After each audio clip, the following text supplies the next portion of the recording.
밤마다 2번, 3번씩 잠을 깨며 화장실을 다녀오시는 분들 계십니까? 소변이 줄기차게 나오지 않고 뚝뚝 끊기거나 다 본 것 같아도 아랫배가 여전히 묵직하게 남아있는 분들 계십니까? 이 2가지 증상 가운데 어느 쪽이 더 심각한 전립선 문제일까요? 밤에 자주 깨는 쪽이 더 위험하다고 생각하시는 분들이 대부분입니다. 하지만 연세대학교 세브란스 병원 비뇨의학과 연구팀이 60대 이상 남성 847명을 4년 동안 꼼꼼히 추적한 결과는 정반대였습니다. 소변이 잘 나오지 않는 분들에게서 전립선암이 발견된 비율이 소변이 자주 마려운 분들보다 2.8배나 높게 나타난 것입니다. 왜 이런 결과가 나왔을까요? 오늘 그 이유를, 그리고 우리가 그동안 전혀 몰랐던 전립선의 진짜 이야기를 낱낱이 풀어드리겠습니다. 여러분, 저는 오늘 하나의 질문에서 이야기를 시작하고 싶습니다. 우리나라 60대 이상 남성 가운데 당뇨나 고혈압 관리를 꾸준히 받는 분들은 많습니다. 1년에 한 번 건강검진도 꼬박꼬박 챙기십니다. 그런데도 왜 전립선 질환은 해마다 늘어날까요? 국립암센터 통계를 보면 우리나라 남성암 가운데 전립선암 증가 속도가 단연 두드러집니다. 지난 10년 사이 발생 건수가 2배 가까이 뛰었습니다. 그러면서도 정작 진료실에서 마주치는 분들은 대부분 상당히 진행된 뒤에야 병원 문을 두드리십니다. 무언가 이상합니다. 이렇게 흔한 병인데, 이렇게 많이 알려진 것 같은데 왜 이 병은 계속 늦게 발견될까요? 오늘 우리는 그 진짜 이유를 마치 탐정이 사건을 파헤치듯 하나하나 짚어보겠습니다. 오늘 드릴 이야기는 크게 네 꼭지입니다. 먼저 전립선이 어떤 기관인지, 그리고 왜 이 나이에 유독 문제가 생기는지 살펴봅니다. 다음으로 많은 분들이 궁금해하시면서도 여쭤보기 불편해하시는 부부 관계와 전립선 건강의 관계를 의학 근거를 바탕으로 명확히 짚어드립니다. 3번째로 우리가 매일 아무 생각 없이 하는 나쁜 습관들을 하나씩 살펴봅니다. 마지막으로 전립선을 지켜주는 음식 5가지를 소개해 드리겠습니다. 복잡하지 않습니다. 오늘 이 자리에서 다 기억하실 수 있도록 쉽고 차근차근 말씀드리겠습니다. 편안하게 들어주십시오. 우리 세대가 전립선 문제에 특히 취약한 이유는 따로 있습니다. 탐정이 사건 현장에서 가장 먼저 하는 일은 뭐겠습니까? 발자국을 찾는 것이죠. 우리 몸 안에도 발자국이 있습니다. 수십 년 동안 쌓인 생활 습관의 흔적입니다. 젊은 시절 화장실이 멀거나 불편해서 소변을 꾹꾹 참는 것이 일상이었고, 담백한 전통 밥상 대신 기름진 가공 음식이 밥상을 채우기 시작한 것도 우리 세대부터입니다. 그 흔적들이 지금 전립선에 고스란히 남아있는 것입니다. 하지만 발자국을 찾았다면 이미 절반은 해결된 것입니다. 정확히 알면 고칠 수 있으니까요. 전립선이 어디에 있는지부터 짚어봅시다. 방광 바로 아래에서 요도를 360도로 감싸고 있는 호두알만 한 기관입니다. 소변이 지나가는 관을 완전히 에워싸고 있습니다. 그래서 이 기관이 조금만 부풀어도 소변 통로가 바로 좁아집니다. 정원 호스를 손으로 꽉 쥐면 물줄기가 약해지는 것과 똑같은 원리입니다. 전립선의 원래 역할은 정액의 일부를 만들어내는 것입니다. 젊을 때는 밤 알 크기 정도인데 나이가 들면서 신기하게도 점점 커집니다. 왜 그럴까요? 비뇨의학 연구에 따르면 남성 호르몬인 테스토스테론이 몸속에서 다른 물질로 변환되면서 전립선 세포를 자극하기 때문입니다. 이 과정이 수십 년에 걸쳐 천천히 일어나다 보니 50대에 접어들면서 전립선이 서서히 비대해지기 시작합니다. 실제 통계를 보면 우리나라 50대 남성의 약 37%, 60대의 약 61%, 그리고 70대에 이르면 무려 83%가 전립선 비대 소견을 보입니다. 10명 중 8명이 넘는 수치입니다. 나이 들면 누구에게나 찾아오는 변화인 셈입니다. 그런데 정말 안타까운 점은 이 중에서 제대로 관리를 받는 분이 절반도 되지 않는다는 사실입니다. 왜 이렇게 방치될까요? 바로 여기에 오늘 우리가 풀어야 할 첫 번째 수수께끼가 있습니다.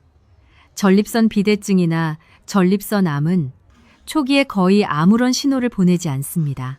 소변 줄기가 조금 가늘어지거나 밤에 한두 번 깨는 정도는 그저 나이 탓이려니 하고 흘려보내십니다.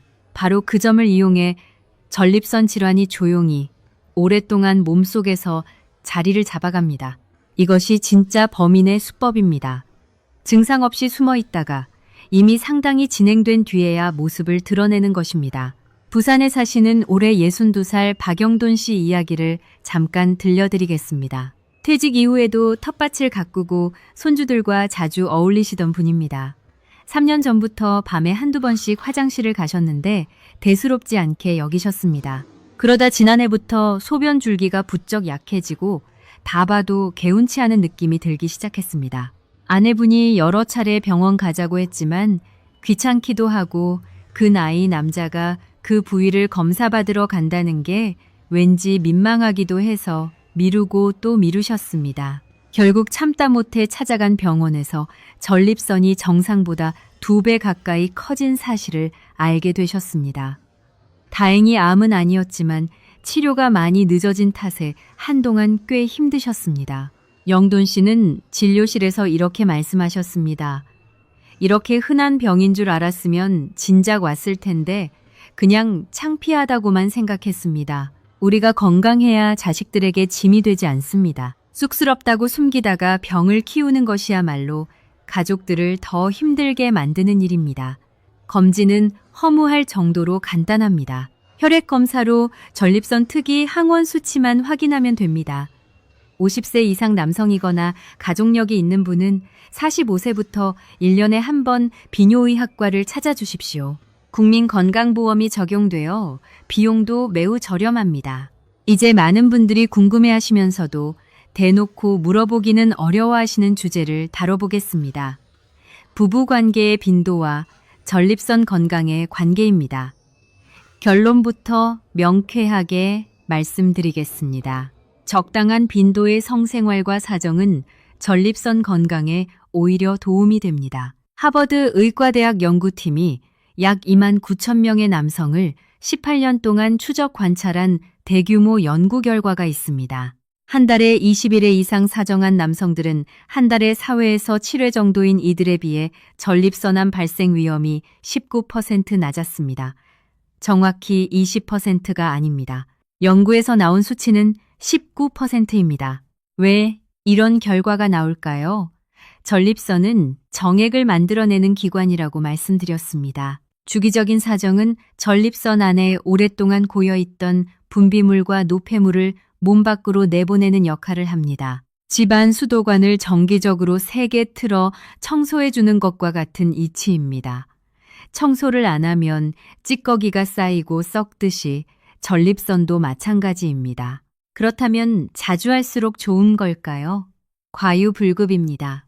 무리하게 빈도를 늘리면 오히려 전립선에 충혈이 생기고 골반 근육에 피로가 쌓여 역효과가 납니다.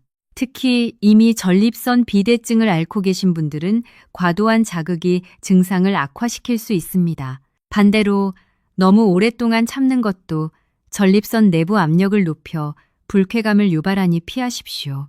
전주에서 농사를 지으시는 69살 조병철 씨의 경우가 그렇습니다. 젊을 때부터 워낙 몸 쓰는 일을 고되게 하시다 보니 나이가 들면서 그쪽은 아예 접어두고 사셨다고 합니다. 언제부턴가 회음부 쪽이 늘 묵직하고 뻐근한 느낌이 지속되었습니다. 병원에서 전립선 비대증 진단을 받은 뒤에야 지나치게 금욕적인 생활도 영향이 있었다는 것을 알게 되셨습니다. 의학적으로 권장하는 적정 빈도는 일주일에 2~3차례 정도입니다. 억지로 참거나 무리하지 않고 몸의 자연스러운 리듬에 맞추는 것이 핵심입니다. 한 가지 반드시 당부드릴 것이 있습니다. 위생입니다. 비위생적인 접촉은 세균이 요도를 타고 올라가 전립선 염증을 일으킬 수 있습니다. 급성 세균성 전립선염은 고열과 함께 소변을 볼 때 칼로 찌르는 듯한 극심한 통증을 유발합니다. 파트너와 본인 모두 청결을 유지하는 것이 전립선을 지키는 소중한 첫걸음입니다. 자, 이제부터 전립선을 조용히 망가뜨리는 나쁜 습관들을 탐문해 보겠습니다. 사건을 파헤치는 탐정처럼 우리 일상 속에 숨어 있는 공범들을 하나씩 찾아내는 시간입니다. 이 중에 본인에게 해당되는 것이 있는지 솔직하게 생각하며 들어보십시오. 첫 번째 공범은 물을 너무 적게 마시는 것입니다. 화장실 가기가 번거롭다고 일부러 물을 멀리 하시는 분들이 많습니다. 특히 밤에 자다 깨는 것이 싫어서 저녁부터 아예 수분을 끊어버리시는 분들이 계십니다. 충분히 이해합니다. 그런데 이것이 오히려 역효과를 냅니다. 수분 섭취가 줄면 소변이 극도로 진해집니다. 진한 소변 속에는 유해 노폐물이 고농도로 쌓여 있어 방광점막을 심하게 자극합니다. 이 자극이 반복되면 바로 아래에 붙어 있는 전립선으로 염증이 번집니다. 세브란스 병원 연구에 따르면 하루 수분 섭취량이 1리터 미만인 남성들은 적정량을 드시는 분들에 비해 전립선 비대증 진행 속도가 2.3배 빨랐습니다. 해결책은 간단합니다. 하루 1.5리터에서 2리터 정도의 미지근한 물을 한 번에 많이 마시지 말고 30분에서 1시간 간격으로 종이컵 한 잔씩 천천히 나눠 드십시오. 야간요가 걱정되시면 저녁 6시 이후에는 수분 섭취를 줄이고 아침부터 낮 사이에 충분히 마셔 두십시오. 소변색이 맑고 연한 노란색이면 건강한 상태입니다. 진한 노란색이나 갈색빛이라면 수분이 심각하게 부족하다는 신호입니다. 두 번째 공범은 오래 앉아 있는 것입니다. 퇴직 후 온종일 소파에 앉아 텔레비전을 보거나 몇 시간씩 꼼짝 않고 앉아 계시는 분들이 많습니다. 평생 고생하셨으니 이제 좀 편히 계시겠다는 마음 100번 이해합니다. 그런데 오래 앉아 있으면 체중이 골반 쪽으로 고스란히 쏠리면서 전립선 주변 미세 혈관들이 압박을 받습니다. 혈액순환이 나빠지면 전립선 세포에 산소와 영양분이 제대로 공급되지 못합니다. 게다가 골반 저근육이 약해져 방광을 끝까지 비우지 못하고 잔뇨가 남게 됩니다. 고여있는 소변은 세균의 온상이 됩니다. 해결책은 40분에서 1시간에 한 번씩 자리에서 일어나시는 것입니다. 제자리 걸음이나 간단한 스트레칭 몇 가지만 해도 골반 혈액순환이 눈에 띄게 좋아집니다. 세 번째 공범은 카페인 과다 섭취입니다. 아침에 모닝커피 한 잔, 식후에 또 한 잔, 오후에 믹스커피 한 잔, 하루 서너 잔씩 습관적으로 드시는 분들이 많습니다. 카페인은 강력한 이뇨 작용을 해서 소변을 재촉합니다. 전립선 비대로 이미 소변길이 좁아진 상태에서 갑자기 방광이 가득 차면 참을 수 없는 절박뇨 증상이 나타납니다. 외출 중에 갑자기 신호가 와서 식은땀을 흘려보신 적 있다면 바로 이 때문일 수 있습니다. 커피는 하루 한두 잔 이내로 줄이시고 오후 3시 이후에는 보리차나 옥수수차 같은 맑은 음료로 대체해 보십시오. 예로부터 끓여 마시던 구수한 보리차가 전립선과 위장 건강을 동시에 지켜주는 훌륭한 대안입니다. 네 번째 공범은 맵고 자극적인 음식과 가공식품입니다.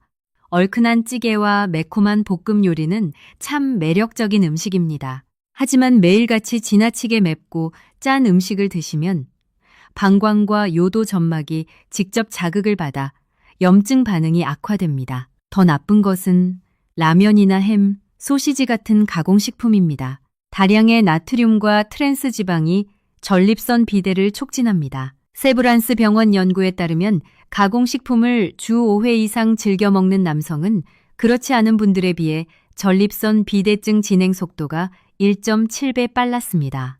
우리 전통 식단인 된장국, 나물 반찬, 잡곡밥이 오히려 전립선에 훨씬 이롭다는 것 꼭 기억해 주십시오. 다섯 번째 공범은 소변을 억지로 참는 것입니다.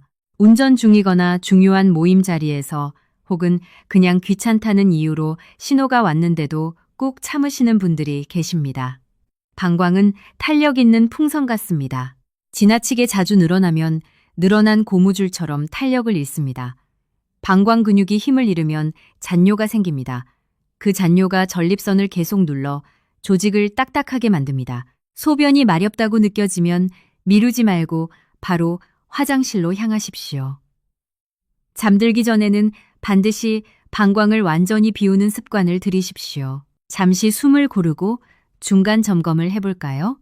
지금까지 물 적게 마시기, 오래 앉아있기, 카페인 과다, 자극적인 식습관, 소변 참기, 이렇게 5가지 나쁜 습관을 살펴봤습니다. 혹시 뜨끔하시는 부분이 있으셨나요? 너무 낙담하실 필요 없습니다.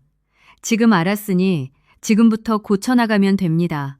수많은 모진 세월을 이겨내신 우리 세대가 이 정도 사소한 습관 몇 가지 못 바꾸겠습니까? 6번째 공범은 흡연입니다. 담배가 폐에 나쁘다는 것은 다들 아시지만 전립선에도 치명적이라는 점은 잘 모르십니다.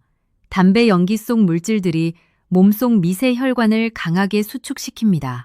전립선은 원래 미세혈관이 촘촘히 얽혀 있는 기관입니다.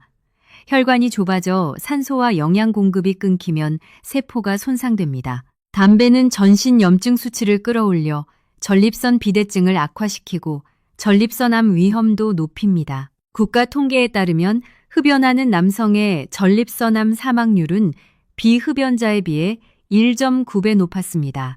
지금 당장 끊겠다는 결단이 가장 확실한 예방법입니다. 7번째 공범은 과음입니다. 기분 좋은 자리에서 나누는 소주 한두 잔까지 막지는 않겠습니다. 문제는 도를 넘는 과음입니다. 알코올은 이뇨작용으로 소변량을 급증시키는 동시에 방광의 감각신경을 마비시켜 소변이 차올라도 제대로 느끼지 못하게 만듭니다. 술 마신 날 밤에 화장실을 유독 자주 다니고 봐도 개운하지 않은 것이 이 때문입니다. 대전에서 퇴직 생활을 하시는 65살 유재석 씨의 경우입니다. 은퇴 후 동창 모임이 부쩍 늘면서 주 2회 이상 술자리를 갖게 되셨는데 어느 순간부터 밤에 4-5번씩 화장실을 가셨습니다. 소변이 뚝뚝 끊기는 지경에 이르러 찾아간 병원에서 전립선 비대증 진단을 받으셨죠. 주치의 권고에 따라 음주량을 절반 이하로 줄이셨더니 석 달 만에 야간요 횟수가 절반으로 줄어드는 변화를 경험하셨습니다. 맥주는 특히 조심하십시오.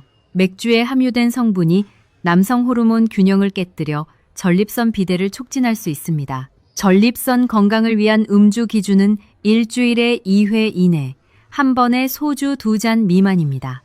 8번째 공범은 운동 부족입니다. 관절도 삐걱거리고 허리도 아프니 만사가 귀찮으신 마음 충분히 이해합니다.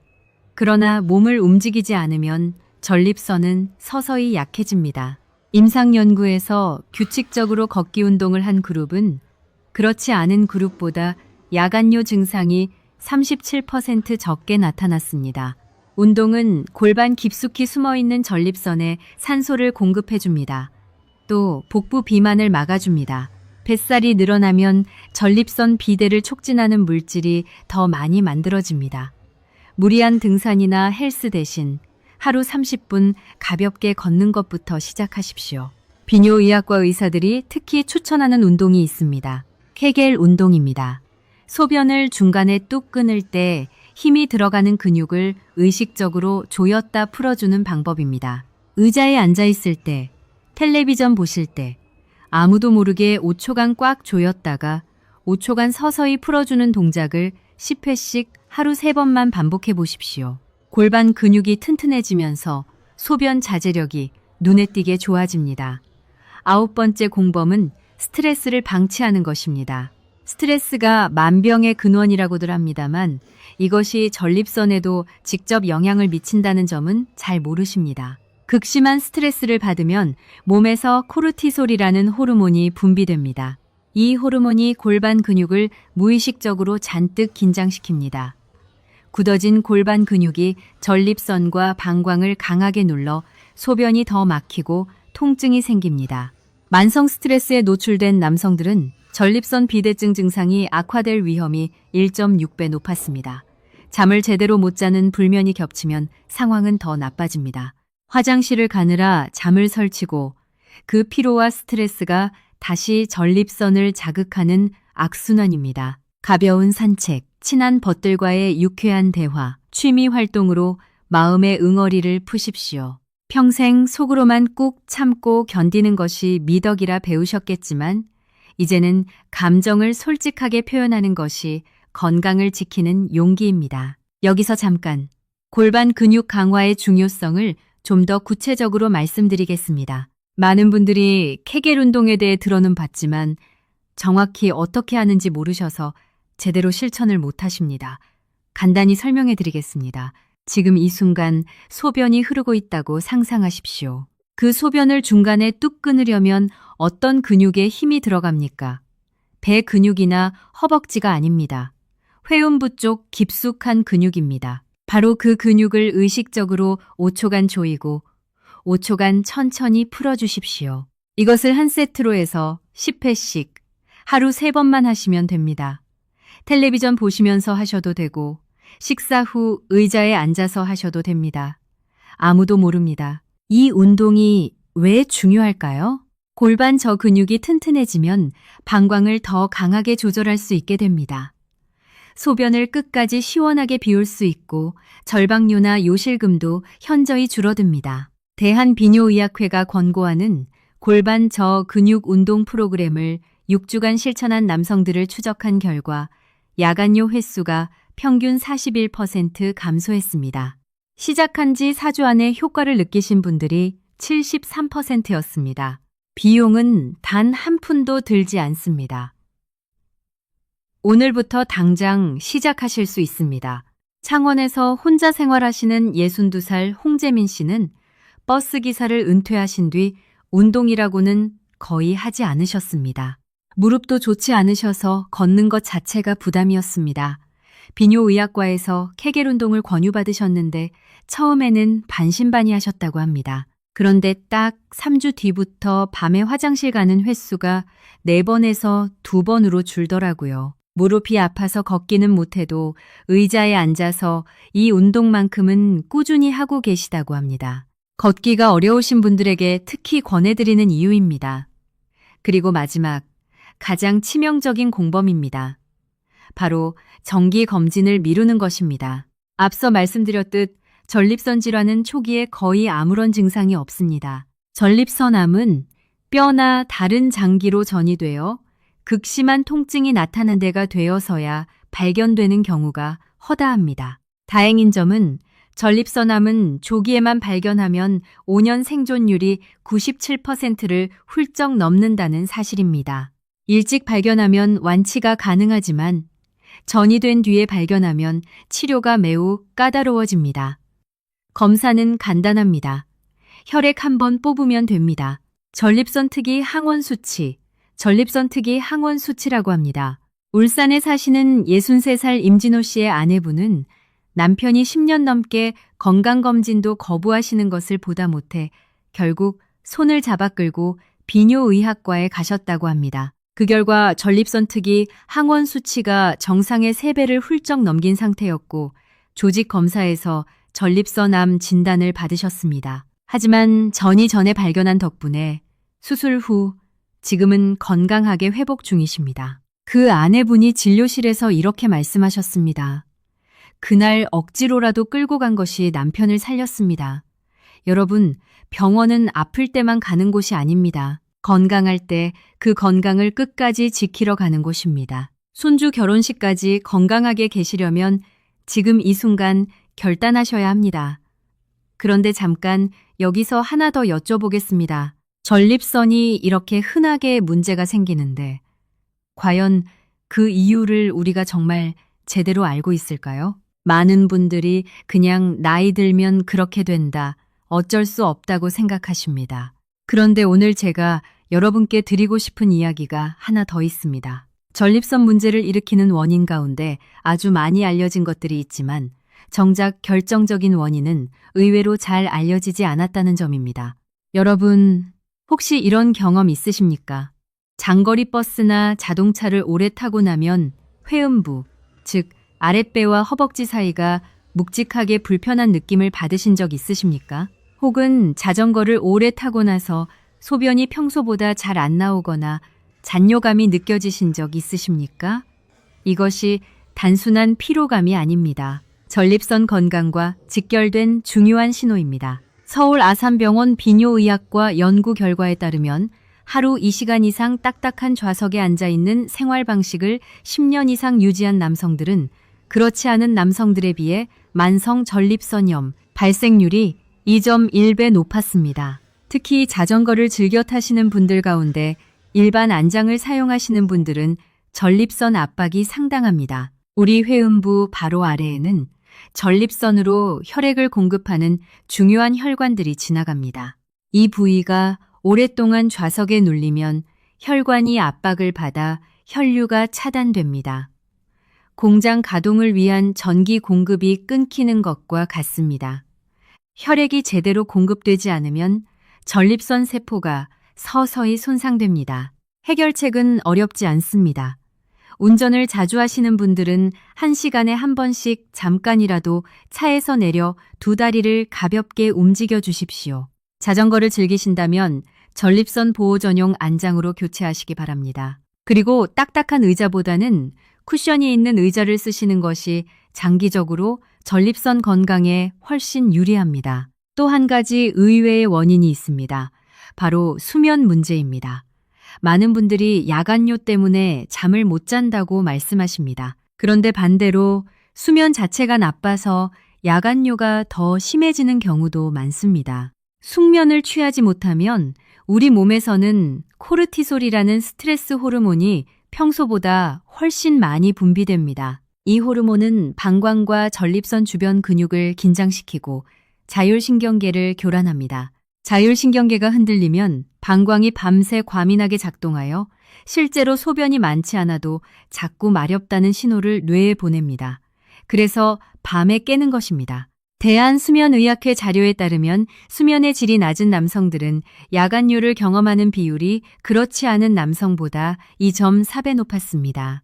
수면만 개선해도 밤에 화장실 가는 횟수가 줄어들 수 있다는 이야기입니다. 주무시기 전 1시간 동안은 스마트폰이나 텔레비전을 멀리 하십시오. 방안을 어둡고 시원하게 유지하십시오. 잠들기 전 가벼운 스트레칭으로 몸과 마음을 편안하게 풀어드리십시오. 이런 작은 습관들이 수면의 질을 높이고 결과적으로 전립선 건강까지 지켜줍니다. 이제 여러분께서 자주 하시는 질문들을 몇 가지 짚어보겠습니다. 진료실에서 실제로 많이 받는 질문들입니다. 첫 번째 질문입니다. 전립선 비대증이 있으면 전립선 암도 생기는 건가요? 결론부터 말씀드리면 꼭 그렇지는 않습니다. 전립선 비대증과 전립선 암은 별개의 질환입니다. 전립선 비대증이 암으로 발전하는 것이 아닙니다. 다만 두 질환이 같은 기관에 동시에 생길 수는 있습니다. 그래서 전립선 비대증이 있으신 분들도 전립선 특이 항원 수치 검사를 정기적으로 받으셔야 합니다. 비대증 증상이 있다고 해서 암을 안심하고 넘기시면 안 됩니다. 두 번째 질문입니다. 전립선 비대증 약을 한 번 먹기 시작하면 평생 먹어야 하나요? 이것도 정확히 알고 계셔야 합니다. 비뇨의학과에서 처방하는 전립선 비대증 약물 중 일부는 장기 복용이 필요하지만 생활 습관 개선을 병행하면 약의 용량을 줄이거나 복용 기간을 단축할 수 있는 경우가 많습니다. 오늘 말씀드린 습관들을 꾸준히 실천하는 것이 약물 치료와 함께 가장 중요한 관리법입니다. 의사와 상의 없이 임의로 약을 끊으시면 안 됩니다. 세 번째 질문입니다. 전립선 검사가 불편하고 창피한데 꼭 받아야 할까요? 여러분, 이 질문을 하시는 분들의 마음을 저는 충분히 이해합니다. 오랜 세월 체면을 중요하게 여기며 사셨고 그 부위를 남에게 보이는 것이 여간 어색한 일이 아닐 것입니다. 하지만 한 가지만 생각해 주십시오. 검사 때 1분간의 불편함이 나머지 수십 년의 건강을 지켜줍니다. 진료실에서 수많은 분들을 배워온 제가 자신 있게 드리는 말씀입니다. 검사 때 잠깐의 어색함보다 뒤늦게 발견된 암 앞에서 가족들의 눈물을 보는 것이 훨씬 힘든 일입니다. 체면은 건강한 몸이 있어야 지킬 수 있습니다. 한 가지 이야기를 더 드리겠습니다. 전립선 특이, 항원 검사 수치가 조금 높게 나왔다는 결과를 받으셨다고 해서 너무 겁먹지 않으셔도 됩니다. 전립선 특이. 항원 수치는 전립선 암 외에도 전립선 비대증, 전립선 염증, 심지어 자전거를 오래 타거나 검사 전날 성생활을 한 것만으로도 일시적으로 올라갈 수 있습니다. 수치가 조금 높게 나왔다면 의사와 차분히 상담하고 필요한 경우 추가 검사를 받으시면 됩니다. 한 번의 수치 결과가 전부가 아닙니다. 중요한 것은 주기적으로 꾸준히 확인하는 것입니다. 전립선 특이 항원 수치의 변화 추이를 보는 것이 단 한 번의 수치보다 훨씬 중요합니다. 그래서 매년 검사를 받으셔야 하는 것입니다. 한 해 수치가 괜찮았다고 다음 해를 건너뛰시면 안 됩니다. 우리 몸은 1년 사이에도 많은 변화가 일어납니다. 꾸준함이 전립선을 지킵니다. 전립선 건강관리. 사실 아주 간단합니다. 우리가 이미 알고 있는 것들입니다. 물을 충분히 마시고 자리에서 자주 일어나고 담배와 과음을 멀리하고 매일 조금씩 걷고 토마토와 된장찌개를 즐기고 1년에 한 번 피 한 방울 뽑으러 병원에 가는 것. 이것이 전부입니다. 특별한 보조제도 필요 없고 비싼 치료도 필요 없습니다. 우리 세대가 젊은 시절 어려운 환경 속에서도 가족을 지켜냈던 그 끈기와 의지로 이 정도 습관은 충분히 만들어 나가실 수 있습니다. 우리 모두 오래도록 건강하게 손주들 곁에 있는 것, 그것이 자식들에게 줄 수 있는 가장 큰 선물 아니겠습니까? 오늘 이야기 마음 깊이 새겨주시기 바랍니다. 탐문을 더 깊이 들어가 보겠습니다. 우리가 지금까지 찾은 공범들, 물 안 마시기, 오래 앉기, 카페인, 자극적인 음식, 소변 참기, 흡연, 과음, 운동 부족, 스트레스, 검진 거부, 이 10가지가 공통적으로 만들어내는 결과는 무엇일까요? 바로 전립선 내부의 만성염증입니다. 이것이 오늘 우리가 찾아낸 진짜 주범입니다. 전립선 내부의 염증이 오랫동안 지속되면 어떻게 될까요? 세포가 손상되고 딱딱해지면서 기관 전체가 부풀어 오릅니다. 부풀어 오른 전립선은 소변 통로를 조여 막습니다. 그리고 지속적인 염증 반응은 세포의 돌연변이 위험을 높입니다. 이것이 바로 전립선 비대증에서 나아가 전립선 암으로 이어지는 경로입니다. 대한비뇨의학회 연구에 따르면 만성 전립선 염증이 지속된 남성들은 그렇지 않은 남성에 비해 전립선 암 위험이 1.8배 높았습니다. 그렇다면 어떻게 이 만성 염증을 잡을 수 있을까요? 답은 이미 말씀드렸습니다. 오늘 말씀드린 나쁜 습관들을 하나씩 없애는 것 자체가 염증을 줄이는 가장 확실한 방법입니다.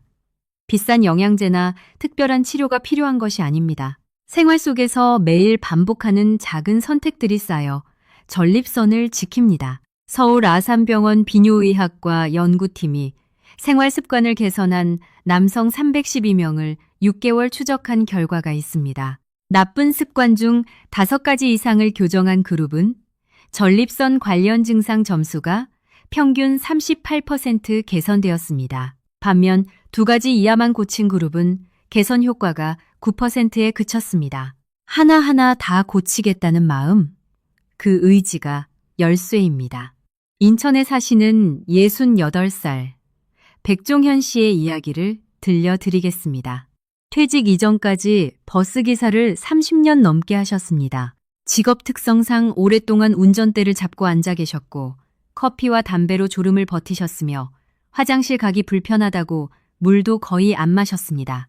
퇴직 후 건강검진에서 전립선 비대증 진단을 받으셨는데 처음에는 별것 아니라고 생각하셨습니다. 그러다 밤에 4-5번씩 화장실을 가느라 제대로 주무시지 못하게 되었고 낮에는 피로와 집중력 저하로 아무것도 하기 싫어지는 상태가 이어졌습니다. 결국 비뇨의학과에 다니기 시작하면서 오늘 말씀드린 것들과 비슷한 조언을 받으셨습니다. 담배를 끊고 물을 충분히 마시고 하루 30분 걷고 커피를 하루 한 잔으로 줄이셨습니다. 석 달 뒤 야간 요가 1번이나 2번으로 줄었습니다. 6달 뒤에는 소변 줄기가 훨씬 시원해졌습니다. 백 씨는 이렇게 말씀하셨습니다. 손주 녀석이 할아버지 요즘 기운이 넘치네 하더라고요. 그 말 한마디가 얼마나 기뻤는지 모릅니다. 여러분도 할 수 있습니다. 수십 년 고생하며 가족을 키워온 우리 세대입니다. 그 강인함이 아직 우리 안에 있습니다. 오늘부터 딱 한 가지씩만 바꿔나가십시오. 내일은 물 한 잔 더 마시는 것부터 시작하십시오. 모레는 점심 먹고 10분 더 걷는 것부터. 이렇게 작은 변화들이 쌓이면 반드시 달라집니다. 그리고 오늘 여기서 꼭 말씀드리고 싶은 것이 하나 더 있습니다. 전립선 건강은 혼자 지키는 것이 아닙니다. 가족과 함께 지키는 것입니다. 아내분이나 자녀분들이 병원 가자고 권하시면 미루지 마십시오. 그분들의 걱정이 여러분을 살립니다. 울산의 임진호 씨 아내분이 남편을 억지로 끌고 병원에 간 것처럼 그 작은 결단이 생명을 바꿀 수 있습니다. 우리 삶에서 건강만큼 소중한 것이 없습니다. 건강해야 손주와 놀아줄 수 있고, 건강해야 아내와 함께 여행을 떠날 수 있고, 건강해야 자식들 앞에 당당하게 설 수 있습니다. 오늘 이 자리에서 들으신 것들을 한 가지만이라도 기억하시고 실천해 주십시오. 그것이 여러분 자신을 위한, 그리고 여러분을 사랑하는 가족을 위한 가장 큰 선물이 될 것입니다. 이제 탐문을 마쳤습니다. 10가지 공범을 모두 찾아냈습니다. 잠시 숨을 고르고 지금까지 찾아낸 것들을 한번 정리해 볼까요?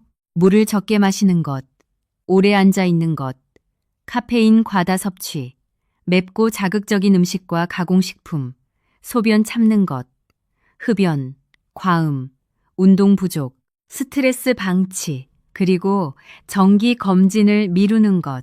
이 10가지가 전립선을 조용히 망가뜨리는 범인들이었습니다. 하지만 더 중요한 것을 우리는 오늘 확인했습니다. 이 범인들은 우리가 마음만 먹으면 얼마든지 물리칠 수 있다는 것입니다. 특별한 병원 치료가 먼저가 아닙니다. 오늘 하루의 작은 선택이 먼저입니다. 그리고 한 가지. 방금 여러분 중에 혹시 이런 생각을 하신 분 계십니까? 나는 이 중에 딱 2가지만 해당되는데 괜찮지 않을까? 사실 딱 2가지라도 꾸준히 지속되면 그 영향은 결코 작지 않습니다. 오늘 말씀드린 습관들은 하나하나 따로 떼어 생각하기보다 서로 연결된 것으로 보십시오. 물을 안 마시면 소변이 진해지고, 진한 소변이 방광을 자극하고, 방광 자극이 전립선으로 번지고, 거기에 오래 앉아 있으면 혈류까지 막히는 것입니다. 한 가지가 다른 것을 끌어당깁니다. 반대로 한 가지를 고치면 연쇄적으로 다른 것도 좋아지기 시작합니다. 그 시작점을 오늘 만들어 주십시오. 그렇다면 전립선을 지키는 우군, 좋은 음식은 무엇일까요? 5가지를 소개해 드리겠습니다. 첫 번째는 토마토입니다. 토마토 속 라이코펜이라는 성분이 강력한 항산화 작용으로 전립선 세포 손상을 막아줍니다. 일주일에 토마토를 10회 이상 꾸준히 드신 남성은 그렇지 않은 분들에 비해 전립선암 발병률이 34%나 낮았다는 연구 결과가 있습니다. 중요한 점은 기름에 살짝 볶거나 익혀 드셔야 흡수율이 몇 배로 높아진다는 것입니다. 달걀과 함께 볶아 드시거나 찌개에 넣어 드시면 더욱 좋습니다. 2번째는 호박씨입니다. 호박씨에는 전립선이 정상 기능을 하는데 꼭 필요한 아연이 풍부하게 들어 있습니다. 또 전립선 부종을 가라앉히는 성분도 함유되어 있어 유럽에서는 이미 전립선 건강보조 식품으로 널리 쓰이고 있습니다. 하루 한 줌 약 30g 정도를 입이 심심할 때 가볍게 볶아 간식으로 드시면 됩니다. 3번째는 등 푸른 생선입니다. 고등어, 꽁치, 삼치처럼 우리 시장에서 쉽게 살 수 있는 서민 생선들이 훌륭한 답입니다. 풍부한 오메가3 지방산이 전립선의 만성염증을 다스려줍니다. 주 3회 이상 생선을 드신 분들은 전립선 비대증 증상 점수가 평균 23% 개선되었다는 연구 결과가 있습니다. 비싼 수입 연어보다 우리 시장 고등어 한 마리가 전립선엔 더 좋습니다. 4번째는 브로콜리입니다. 브로콜리 속 특정 성분이 전립선 암세포 성장을 억제하고 항암 유전자를 깨워줍니다. 살짝 데쳐서 참기름에 묻히거나 된장에 찍어 드시면 좋습니다. 단, 너무 오래 삶으면 유효 성분이 파괴되니 3분 이내로 가볍게 데치는 것이 핵심입니다. 5번째는 콩입니다. 두부, 된장, 청국장 등 콩에 풍부한 이소플라본 성분이 남성 호르몬의 과도한 폭주를 조절해 전립선 비대와 암을 동시에 예방해 줍니다. 콩을 주식으로 삼는 아시아 남성들이 서양인에 비해 전립선 질환율이 현저히 낮은 이유가 바로 여기에 있습니다. 우리 어머니들이 끓여주시던 된장찌개와 두부 한 모에 이미 완벽한 답이 있었던 것입니다. 자, 이제 오늘 함께 나눈 이야기를 마무리할 시간입니다. 전립선이라는 조용한 기관은 초기에 아무 신호도 보내지 않습니다. 그래서 더 무서운 것입니다. 하지만 우리는 오늘 그 침묵의 범인을 찾아냈습니다. 물을 충분히 드십시오. 오래 앉아있지 마십시오. 카페인과 술은 줄이십시오. 맵고 자극적인 가공식품 대신 된장국과 나물밥상을 차리십시오. 소변은 참지 마십시오. 담배는 끊으십시오. 스트레스를 풀고 하루 30분 걸으십시오. 그리고 1년에 한 번 반드시 전립선 특이 항원 검사를 받으십시오. 우리 식탁에는 토마토와 호박씨, 고등어, 브로콜리, 된장찌개가 있습니다. 전립선을 지키는 우군들이 이미 우리 곁에 있는 것입니다. 물을 충분히 드십시오. 오래 앉아있지 마십시오. 카페인과 술은 줄이십시오. 맵고 자극적인 가공식품 대신 된장국과 나물밥상을 차리십시오. 소변은 참지 마십시오. 담배는 끊으십시오. 스트레스를 풀고 하루 30분 걸으십시오. 개겔 운동을 하루 3번씩 하십시오. 그리고 1년에 한 번 반드시 전립선 특이 항원 검사를 받으십시오. 이것들을 한 번에 다 바꾸실 필요는 없습니다. 오늘 하루 딱 한 가지만 결심하십시오. 내일 아침 일어나시면 물 한 잔부터 미지근하게 드십시오. 그것이 전부입니다. 그 한 잔이 여러분의 전립선에 보내는 첫 번째 우군의 신호가 됩니다. 모레는 점심 먹고 10분 더 걸으십시오. 글피는 저녁 커피를 보리차로 바꾸십시오. 이렇게 하루에 한 가지씩, 한 달이면 10가지 모두 바뀌어 있을 것입니다. 우리 세대는 강합니다.